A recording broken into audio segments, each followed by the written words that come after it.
Bahay ng mayor sa Llorente, Eastern Samar natupok naman ng apoy.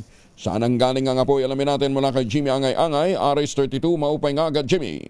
Bahay ng mayor sa Llorente, Eastern Samar natupok ng apoy. Ayon sa report ng Bureau of Fire Protection, nangyari ang insidente alas 11 hapon ng umaga sa Barangay 1, Poblasyon sa Naturang Bayan. Ang may-ari ng bahay ay si Honorable Christine Cardona, 67 anyos, Municipal Mayor Residente ng Barangay 1, Poblasyon sa Naturang Bayan. Sa investigasyon ng Bureau of Fire Protection ng ari ang sunog habang on travel ang alkalde kung saan ang caretaker lang ang presente nang mangyari ang sunog.